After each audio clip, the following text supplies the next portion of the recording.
Hello everyone, and welcome back to Make Better Wedding Films. My name is Ben, I will be your host, and today is a very special show because we are live, the Amar Workshop in Cartagena, Colombia. Woo! Can I get a hell yeah? Hell yeah.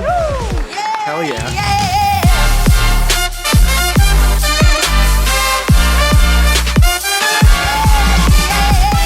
So this is going to be a really awesome episode where we're basically doing a panel discussion format with all the speakers from the event. It's going to be really cool. So I'll sort of give a little rundown on who we've got sitting around us. With Nicole Films. Hello. Did an amazing talk, by the way, on like just manifesting your best life as a wedding filmmaker, which I thought was just fantastic. We've got obviously Grace and Andrew, the powerhouse that is Bottlebrush Films. Gione and Hannah da Silva, incredible destination wedding filmmakers with incredible visual cinematic style that we're going to dive into in a minute. And the double Williams, William Sarmiento and William Torres, two of three of the parts of the masterminds behind the Amar Workshop that we're all enjoying here. So before we carry on, can we get a big round of applause for William and Martha? Yeah. Good job. Amazing. So today's discussion is going to be on developing your style as a wedding filmmaker, developing your own unique style, your voice in an oversaturated market. And I'd use that term as basically a way to kind of help us think about ourselves in relation to the other wedding filmmakers around us. How do we feel like we're cultivating a style that's unique to us when we're, especially online, on Instagram and stuff, surrounded by many different creative voices, and how do we sort of see the wood for the trees and knowing what's authentic to us. Basically, I'm going to start us off with a big question on like, why does this even matter? Like, why does developing your own style matter in wedding filmmaking? And can it really make a difference in how you're perceived in the market? And I'm kind of going to just pick Grace out of the lineup to start us off because you've done a bit of work on branding and finding your voice and done a bit of sort of thinking on that. And so do you want to kind of kick us off with some of your thoughts on why you feel like finding your style is of any benefit to a wedding filmmaker? Ooh, I don't know. It's such a big question. I don't know. We rebranded in 2019, basically because we felt like we had like a really good product. Like we felt like our films were where they needed to be, and we were like doing top end stuff, but we weren't getting the bookings that we wanted. We weren't getting high end weddings and really interesting couples. So that's what motivated us to rebrand. So yeah, basically I kind of think even if your work is sensational, if you don't have a good brand to back it up, like you're not doing yourself any justice. Like, so it's very much about finding your voice within your brand and taking like conscious time to actually build that brand from the ground up. So like that starts visually, so it's like your graphics, it's like your color palette, it's what you wear. I know I can see Alex and Jim from Huckleberry laughing because we did branding with them, and it's all about just finding your personal style and then exaggerating it within your brand. And that's across the board on everything. So it should show on your Instagram, your website, what you wear to weddings, your visuals, the way you speak, your copy. So all of that is like, it's a huge conversation, but that's where it starts. What about, if anyone else has got any thoughts on like why the idea of building a unique, identifiable product in the market is of value compared to, say, other kinds of things you might do for your business, like building like client relationships or vendor relationships? Like what part of you guys building your own kind of style has paid dividends in terms of how you've built your business over the years? Gione and Hannah, do you want to speak? We kind of going through a rebranding at the moment. So it's a kind of very, personal thing for us at the moment. I feel like our work has developed in a way that the clients are getting to us through the work that we're putting out there, but also through the contacts that we have, the planners and all of that. The resonance of the work and everything, the voice that we portray as well on Instagram and sort of things. But then when they come to the website and they come to, some of the work that is in the website and our logos, and all of that, it's very different from who we are now in terms of, what we're offering. So why is it important to change that? Because obviously the clients that come to you, they kind of know you're true to what you're offering them. They know what you're going to get. So if you don't have that brand, if you kind of things are mixed, you're putting on mixed messages out there, that's when you might end up getting people through the funnel that doesn't connect with you. and that's going to generate problems down the line. You know, people complain about the films, the sort of music that you pick, you know, or the approach on a wedding day. You know, I've heard stories of people turn up to the wedding, you know, it's a high-end wedding, and the person's not dressed up accordingly, but they didn't know, because, you know, that's like their brand is like a hipster kind of, you know, cool brand, and the wedding was classical wedding. So for us, you know, this whole process started in hiring a proper brand designer, a person who actually did everything for us. You know, we're good at what we do, I think, in films, but we're not brand designers. We're not good at that. So I advocate getting people who understand what they're doing, professionals that spend the time, you pay them, you know, good money, let them do their thing. You know, obviously, we went through the processes, answering questions, and they found our voice through that, and we're super happy with it. So we haven't seen it yet. Tomorrow you'll see a bit of that through our presentation, just the logo and stuff. But the new website is coming soon, and I think, like, you know, I talk a lot about the answer, which is like important because you don't put the wrong message out there. Hannah, do you want to add to this? I'm not sure if there's anything there.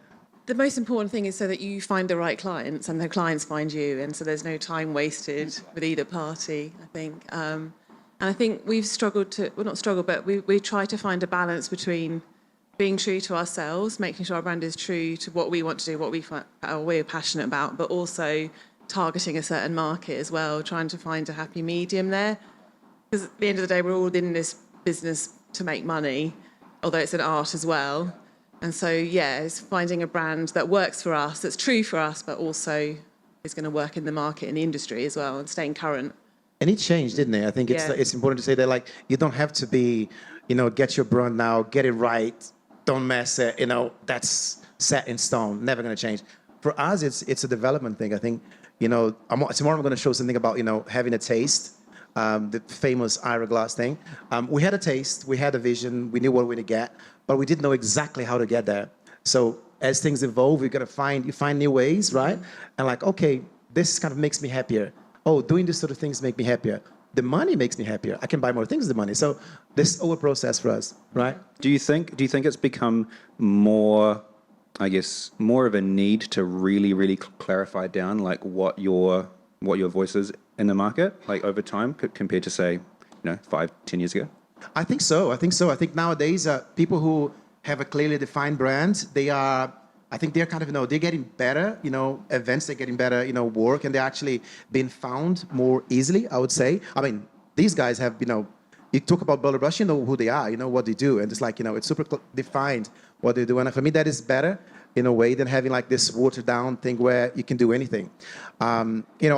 We kind of still in a way of really clarifying our brand in that sense, but yeah, it's super important. I think niching down, it's the best way, to really find your ideal clients, your client avatar, whatever, how you prefer to call it. Awesome. I now kind of want to start to dive in with some of you guys on, I guess, starting to figure out the process of finding your authentic style. So maybe Kennedy, do you want to give us a little rundown on maybe the journey you've gone on to figure out what is authentic to you? I mean, we've talked a little bit about in your talk around the idea of destination weddings and stuff. And was there a bit of a journey for you to go on and figuring out what was, like, I guess, an authentic path for you to go down? And was there any paths that you kind of explored and then realized, actually, no, that's kind of not really for me? Yeah, totally. I think I always knew I wanted to do destination, but I think I also thought I had to like work up to it to be able to do it.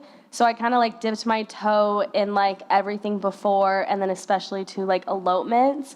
And I did a couple of elopements, and I realized like fast that wasn't for me, because I was like, I like the party. Like, I love the events. I love like the people all coming together. And I just remember I had this one elopement, and after, it literally was just them two and us, and like there was no one to cheer. Like, there was no one to like cheer for them. I was like behind my camera like, woo! And it's just not the same. And it's not the same taking that to editing too, and like adding like the fun and the feelings from it as well.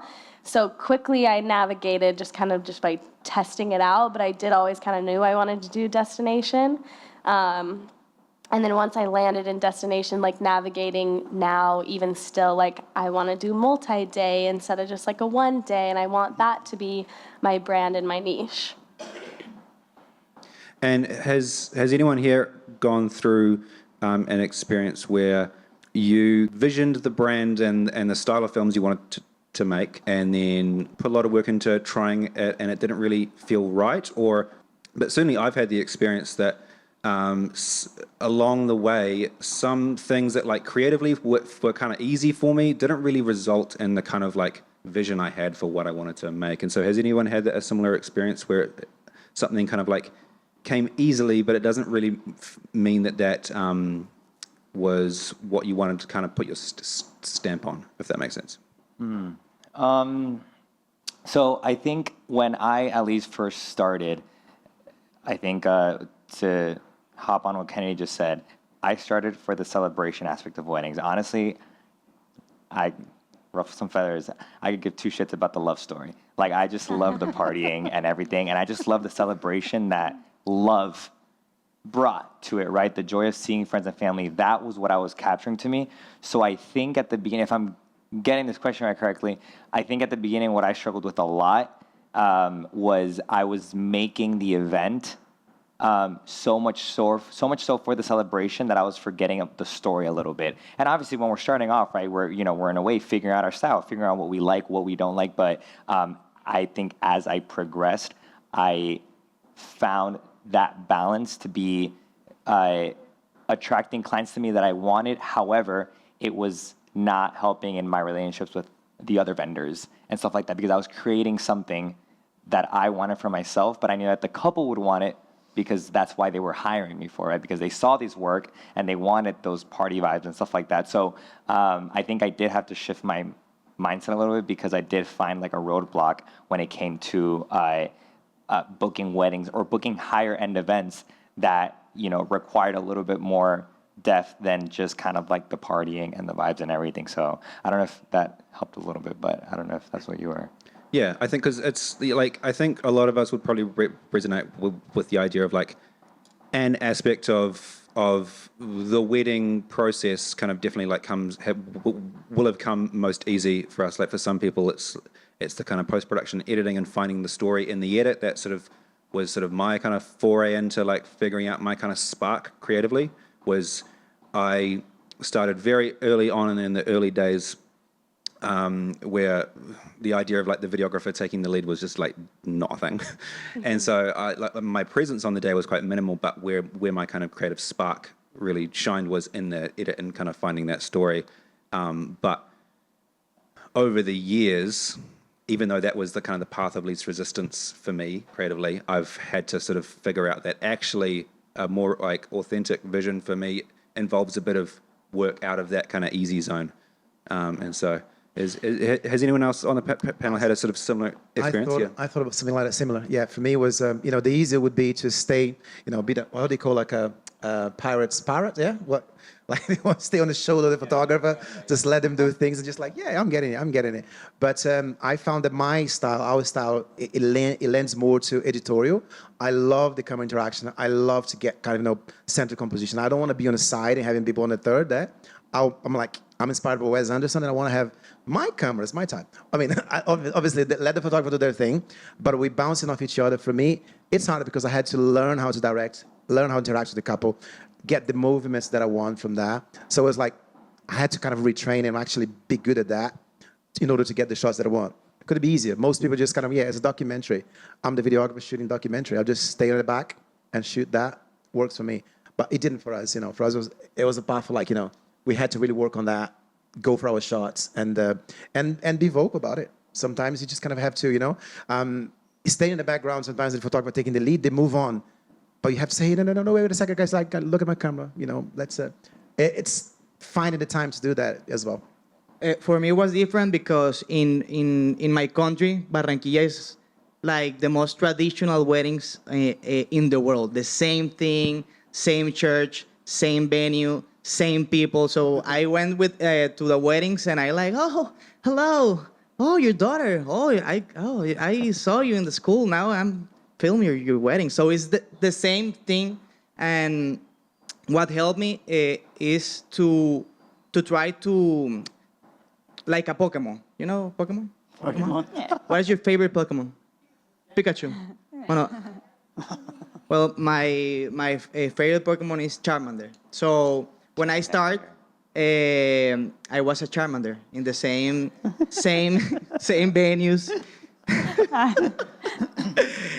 venues, same church, same family, same thing. So I looked to my master Pokemon, and I was like, I want to evolve. How can I become a Charmeleon? Because I want to be. This is the best. This is the best example. I love this. Because I want to be a Charmeleon, and then maybe a Charizard. So then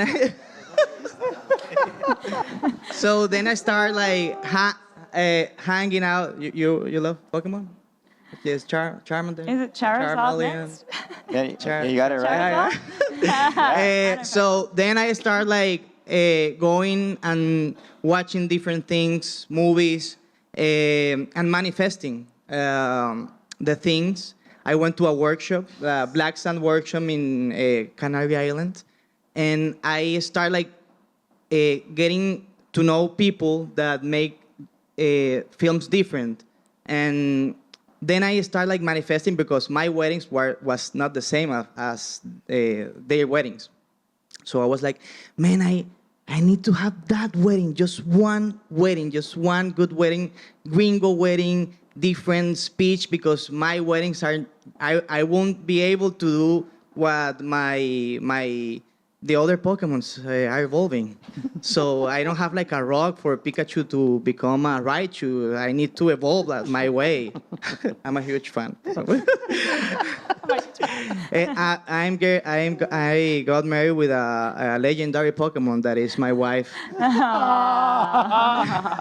So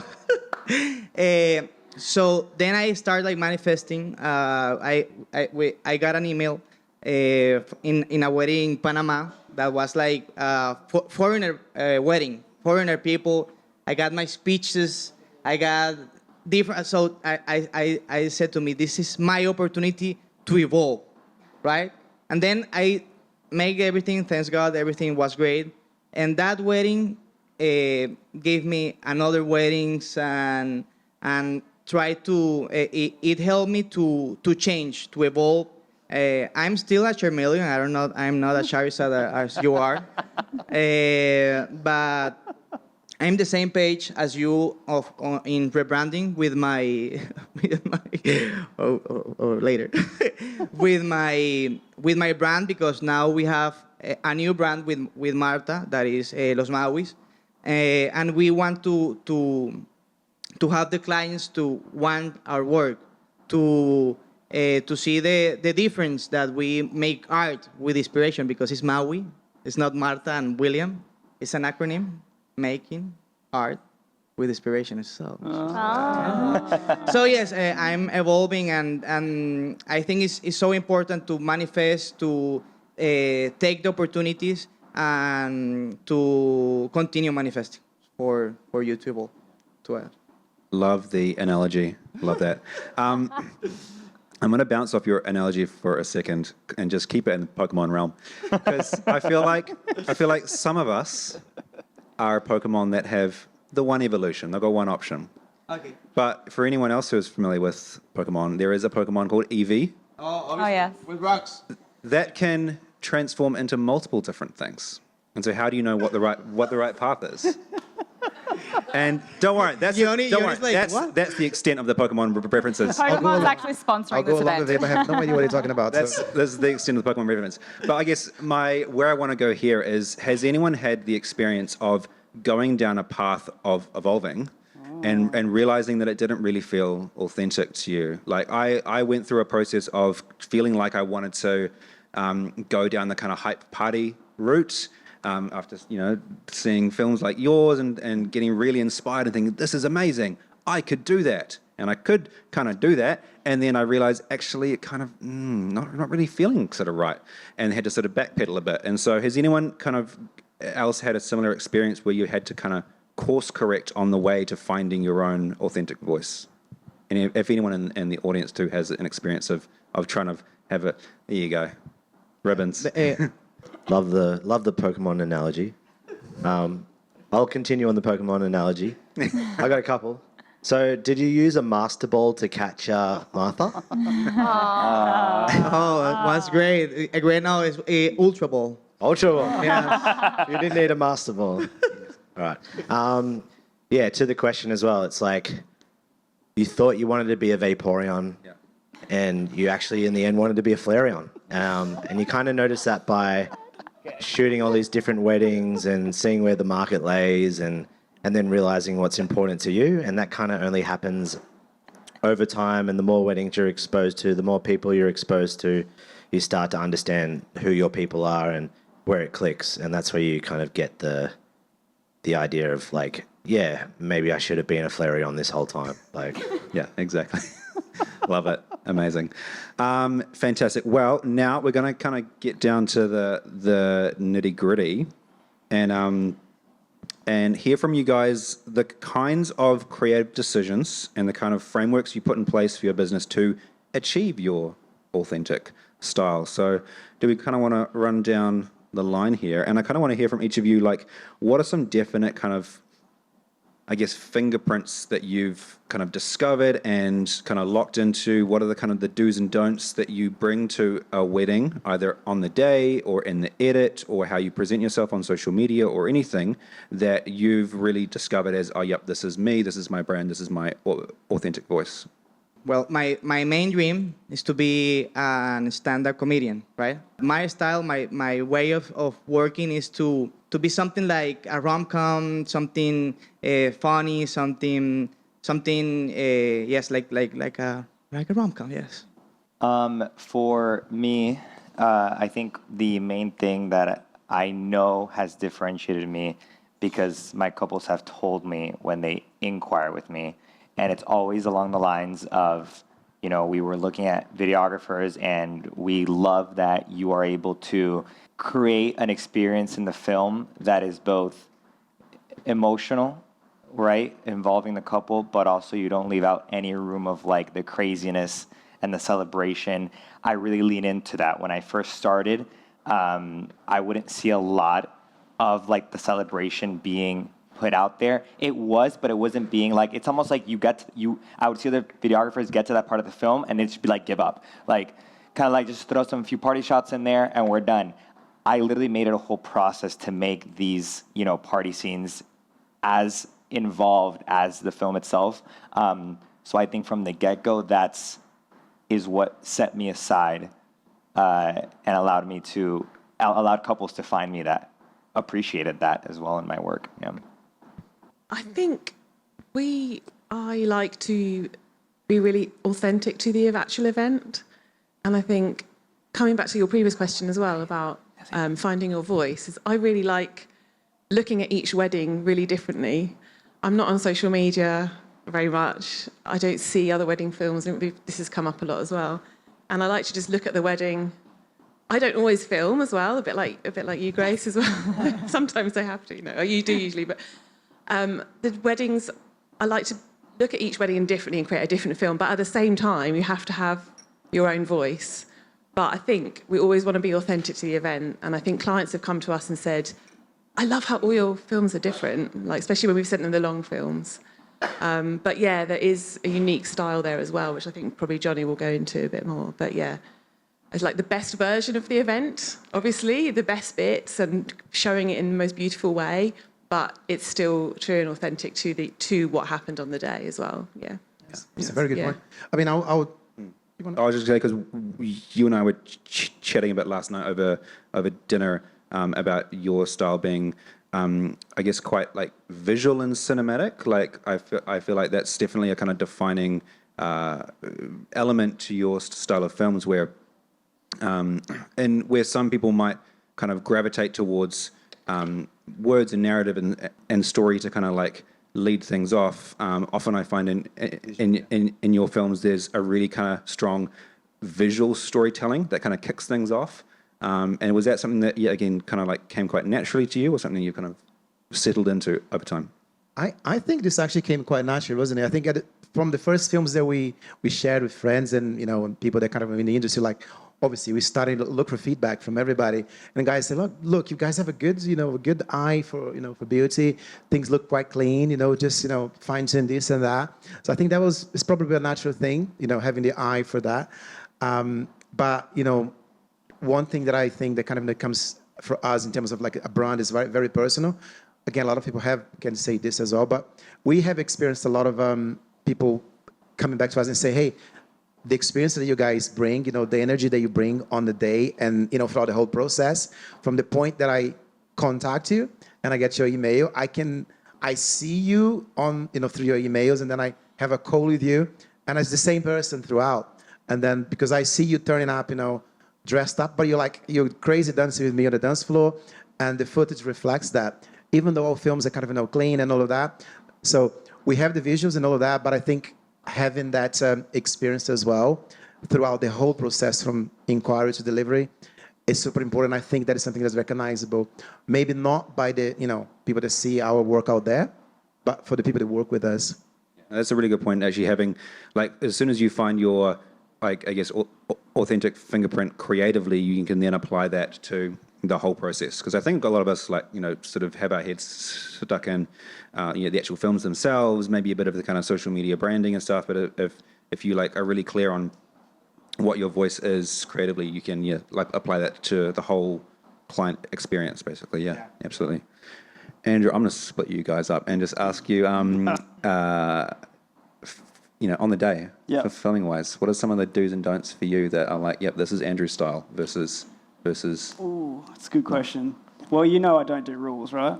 Exactly. Yes. So, but something that really resonates with me all the time that I really love doing, just for me personally, is I consider myself a very moments-based shooter.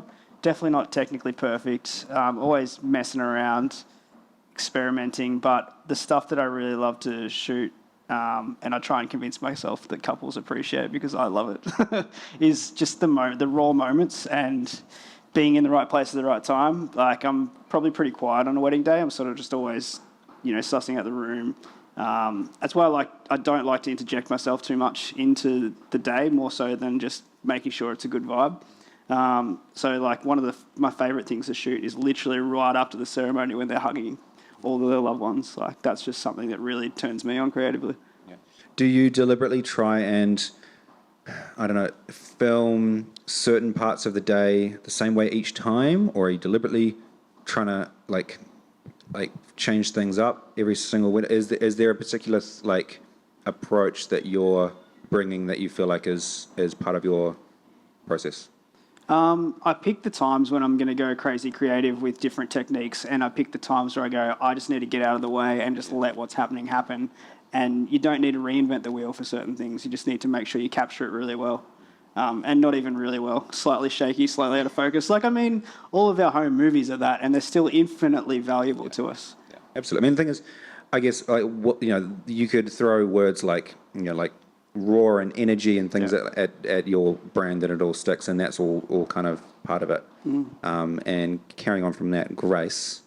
What are some of the things that you give yourselves? I mean, you guys did your whole talk on breaking the rules. There are no rules. But you also said in your talk that you've got to kind of have rules to break them. So what are some of the kind of like rules that you've developed over the years that make a Bottlebrush film feel like a Bottlebrush film for you? Ooh, I don't know. I feel like in terms of like an actual brand, if like you're talking about like how to get the actual films themselves. The actual films? The actual films themselves. Oh, kind of the rules I have, like in terms of like making sure it's our style and completely us, it's kind of very much down to like the music we use. So like we don't use a lot of like pop music and things like that. I'm also like a very practical person, so I'm going to give you really practical answers.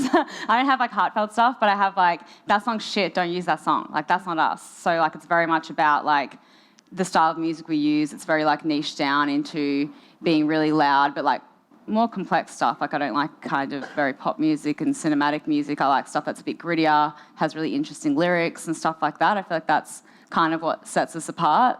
And then it's just like throughout the entire brand, it's just like doubling down on that. Like as I said earlier, it's like take what you want your brand to be or who you are and just like exaggerate the shit out of it. Like you want people to feel like they're being punched in the face by like what your brand is. So it's like your website. Like, obviously, our website isn't going to be beige and really lovely language. Like, our website has swearing. It has quotes from, like, pop culture and, like, movies that we love, because that's very much our brand. Like, we're creating fun and we're, like, a high-energy brand. So we're not going to have soft language and things like that. And then that filters down through our films, of course, like the speeches we use. Like, we tend to use stuff that is more, you know, the shit they say off the cuff. That's the stuff that I want to use in our films. I feel like, as well, something that gets lost a little bit in your edits is the nuance that you're able to show off on people.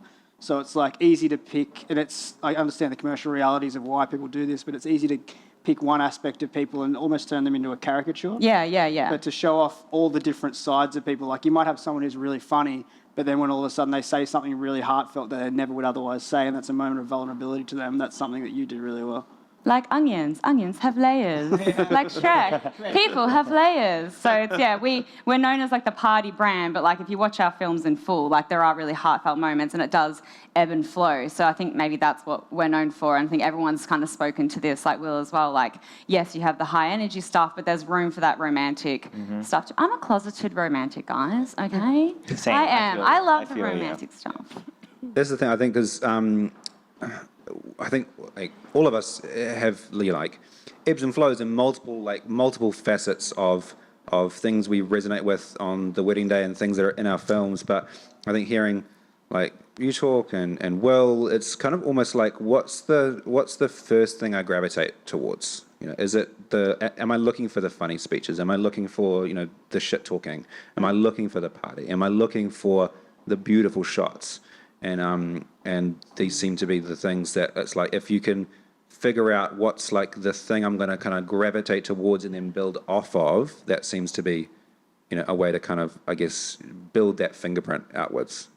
Kennedy, do you want to jump in on some of the things that you kind of like stick to in terms of? My mic's on, is it?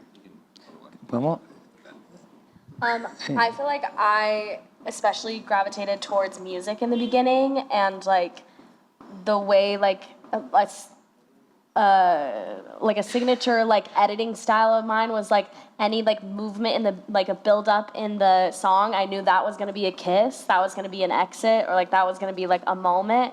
And so I definitely like stuck to that I still do, but like that I knew was like my signature move. And finding different music as well, like I think I saw like a couple other people, like the Brothers Martins, and then like I think you guys later on, where I was like, I didn't know like people could use this in wedding films. I'm like, this is sick. So I started using more high energy. But to start with, I was always like, I am not using that like cheesy lovey-dovey stuff. Like that's not me. So. Chapters? You don't like chapters? No then? chapters. I think I actually have used a chapter song before, but I think I switched it up somehow. But everyone has the same story. Like you saw someone do it and you're like, oh, that gives me permission. Do you guys know Monica Frias? Yeah. Latina? Oh my God, I saw her stuff way back when, and she used this really like boss ass, like heavy hitting song, and I was like, fuck yeah, I'm gonna use that shit. And that's when I started using that stuff. So that's nice. I like that you kind of grab little bits and pieces of inspo. That's the same when I filmed the wedding that I was waiting for, the wedding. I got inspiration for you with a song that is like come on but you start with your video, you use it like in the start, so it was a huge inspiration for me. Like it was like my affirmation for me. Yeah, that's awesome. Yeah, we all have it. Amazing. Emily, you want to jump in on a question there? Is that on? Oh, it is. Sorry, can I just ask a question from this section? Will, you were saying before, I wrote this down because I'll forget. You were saying before that you have couples say that you show like the emotion really well and the connection with the couple, but you originally gravitated more towards the party side of things. And then earlier guys are talking about, you know, what's actually harder for us to do what wasn't our natural thing that we're going to be good at doing this. How did you find tapping into that emotional side? Was that a difficult process for you to then become really good at that? Because it sounds like you've nailed that as well. Thank you for saying that. I think I definitely am always chasing my next goal, so I feel like I'm always trying to strive for better and better, just like all of us. I think that when I say that I started with the partying, I think I was spending all my time and energy into it. I was dedicating maybe 20% of my time to the actual lovey-dovey emotional part. So I think it was always there, but I do personally think that there's other people out there like Hello Tomorrow that are so good at crafting a sentimental story.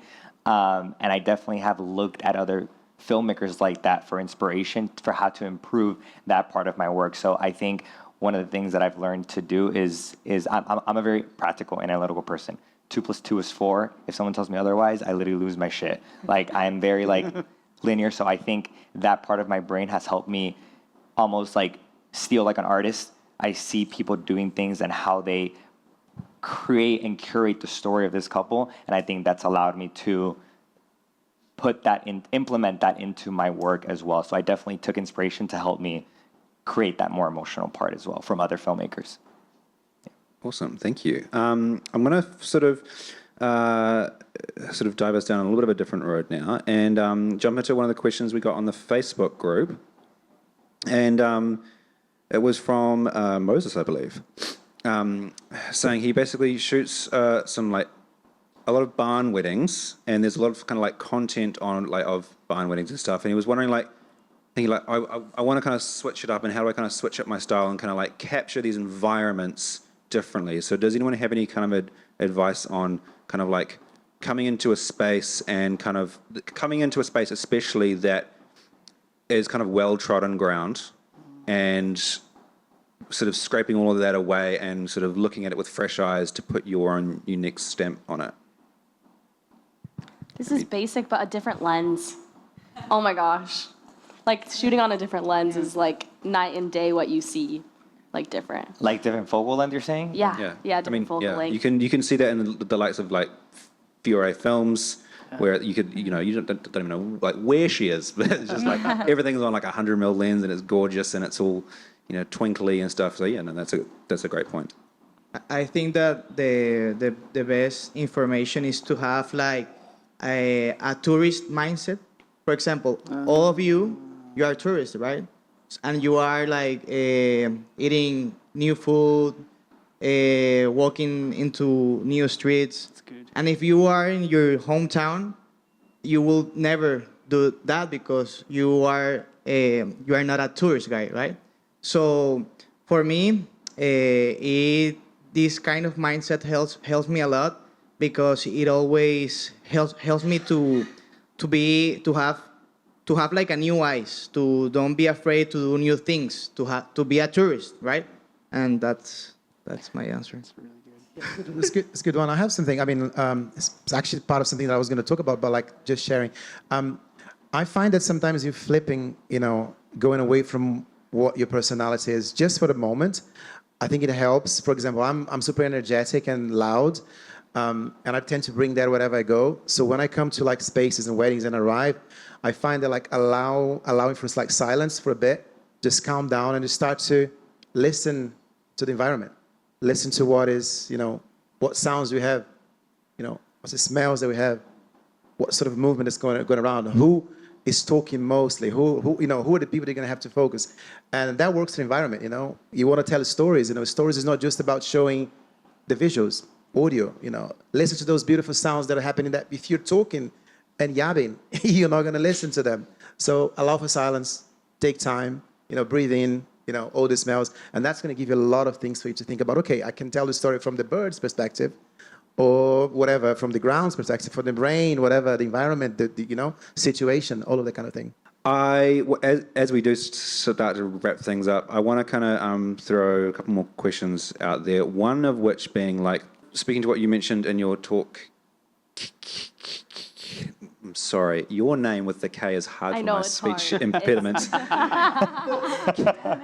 Kennedy, darling. During your talk, you mentioned the part of the brain that helps like filter all the information we're bombarded with on a daily basis. And so I kind of want to speak to now, get your guys' thoughts on how can wedding filmmakers process all the information being thrown at us. If we're inspired by everything, like there's a million shiny objects and we could grab all of them, but if we try to, they're all going to fall down. So do you guys have any advice to help, I guess, people find clarity on what they can focus on and kind of highlight, even if they're really excited to kind of just do everything and try everything and use every piece of kit and every bit of style of music and et cetera, et cetera, et cetera. Oh, that's a good one. I don't know. I don't know if I've got a good answer for this, but my first thought is just to challenge yourself and say, if I could only shoot one shot in the next 5 minutes, what is it going to be? What am I going to choose? Because I think that's why it's really fun shooting stuff like Super 8, is because it makes you really be more intentional rather than just sort of spray and pray. You go, okay, I've got to actually think about this and what am I going to choose to do? We had a wedding in New Zealand once, actually, and there was an Indian wedding and they had to do what was it called? The walk around with the saris. I don't know. I'm going to butcher this so bad. Around the fire, you mean? Yeah. Yeah. And they did that 7 times. Yeah. And I did kind of what Kennedy was saying. I did it with a different focal length every time. So I shot it from 60 mil right through to 200 mil. So the first one I did 16, the second 35. But yeah, just being intentional and just stop, take a breath, think. Yeah, because I think too often we don't think, we just run on instincts. And to piggyback off that, thinking intentionally about what you're envisioning. So let me say that again. You have to think, pause, and think intentionally. I'm saying this from an editing perspective now. I want you to switch gears. A lot of the times we're getting inspired by Instagram, other people's work, everything. Like you said, a lot of ideas are being thrown at us. Say you have a couple, a wedding, you're sitting in the editing room, you know what went on in the wedding, you have an idea, right, of how you want to put this film together. I encourage you to just don't even touch your editing software. Just sit there for 20 minutes, 30 minutes, and think about how you want that first minute to play out or that first 2 minutes to play out. Build it in your head first and then do it, because what happens is when you start editing and you start seeing clips, you start grabbing random clips. Oh, this one looks nice too. This one has a great composition. But you have to stop yourself and ask, does that match with that vision for that 1 minute that I had in my head? Does that flow? No, it doesn't. Cool. I'm going to keep on looking for that exact vision I had in my head. And I think that's a really good way to stick to your that creative aspect. If not, all your weddings are going to be the same. Literally, there's no creative aspect that's going to hit either one of your weddings, if that makes sense. Can I just add to that? I think one thing that we do a lot, especially it helped us a lot in terms of clarifying vision. We, after speaking to the client and getting, understanding who they are, their wedding, their vision, blah, blah, blah, we come up with keywords, This is not an idea that's from us. It's something that we learned from, Muse, Still Motion, long time ago. And we still do this for commercial work. So we define the wedding, the client, the vision, everything through 5 keywords. And everybody that is shooting, with us, I try to kind of get them to know. I think, Michael, do you remember? Michael, where's Michael? When he first shot with me, I came with this whole keywords thing. I'm not sure if you remember this. I was talking about, this is the keywords that we're going to use. And you're probably like, what the fuck? Yeah, literally, yeah. But yeah, so I like to think in terms of keywords because that helps me making decisions in terms of what lens we're going to use. I don't have I have a favorite lens, but it's not the lens that I use for everything. So based on those decisions, on those keywords, if it's intimate, I'm going to be shooting with different lens. If it's rowdy, 24, blah, blah, blah. Client's personality plays into it, Yeah. I'm going to be removed from the action. I'm going to be closer to them. So those keywords for me really helps me to zoom in into what I'm going to do in a day. Yeah. Can I just say, in terms of finding your style and so many shiny objects, so many things I could do. I'm the opposite, devil's advocate. Try all the shiny objects. Try them all. Sample everything, because that's the only way you're going to find what you love. Trial by error a little bit. And it's nice to experience it all and figure it out. And then it just becomes easy. You naturally gravitate to what you love, and then it does take a little conscious thinking to go, why didn't I love doing that, X, Y, and Z? And then you kind of just fall into it. And that's just how you naturally niche down, I think. But also try it fast. Try it fast, yeah. Man. Get in, get out, get in, get out. This is the thing. I think it's if differentiating between experimenting and starting from a blank canvas every single time. Yeah. Because I think a lot of us can fall into the trap of kind of reinventing the wheel every single time, putting all our creative energy into every single decision, and that's a really quick way to get burnt out. So, I guess the point of this kind of discussion isn't to dissuade you from experimenting; it's to use experimenting to help refine your vision, so that like as you can slowly, like for some of us, it comes really naturally. We know what